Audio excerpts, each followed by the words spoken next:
We need to discuss the U.S. dollar. The U.S. dollar is and has been the world's reserve currency. That's in the process of changing. As recently as 1987, the United States was a creditor nation. Unfortunately, the United States is now the largest debtor nation the world has ever seen.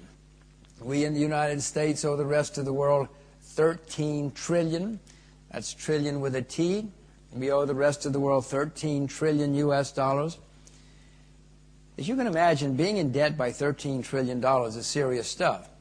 But what is more worrisome to me is the fact that our foreign debts are increasing at the rate of 1 trillion U.S. dollars every 15 months. Every 15 months, the United States is deeper in debt by another $1 trillion. You do the arithmetic. It's getting worse. It's not getting better. America's enemies are trying to figure out ways to exploit this potential weakness. But you know, a lot of America's friends are also saying, maybe something's wrong. Maybe America's out of control. Well, I can tell you America is out of control. For the most part, Americans don't even know about this situation, much less that it's a problem. The few people who are aware of it think it's good. There's a way for America to debase its currency, drive down the value of the dollar, and revive the American economy. The head of the central bank is on official record as saying, if I have to get into a helicopter and fly around the world and drop out dollar bills in order to drive down the value of the currency, I'll do so.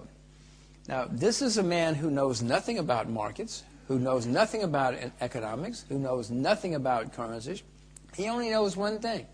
He knows about printing money. He spent his whole intellectual career studying the printing of money. And now America's given him the printing presses.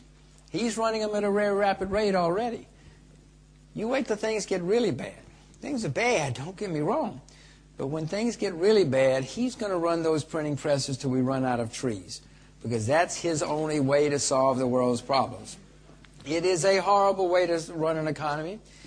Many countries have tried to debase the currency. The word debasement comes from the Romans. They started doing this thousands of years ago. Many people have tried to debase your currency, but it has never worked in the long term.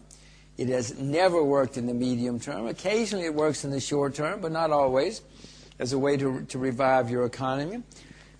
Unfortunately, it doesn't matter what I think. It doesn't matter what you think, because it's the same head of the central bank said in another of his official statements, you have to understand 21st century central banking.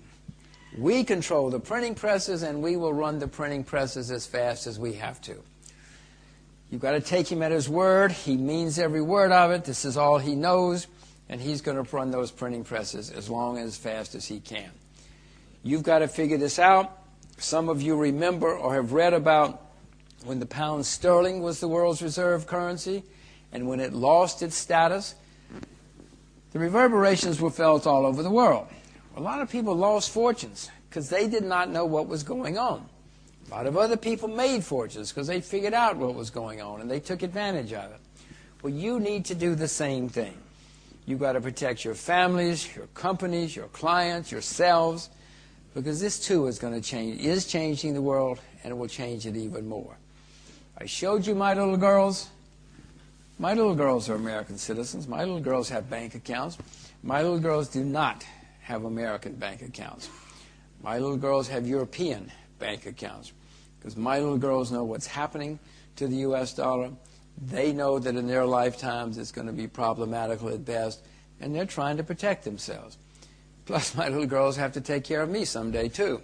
So, let's make sure my little girls get this right.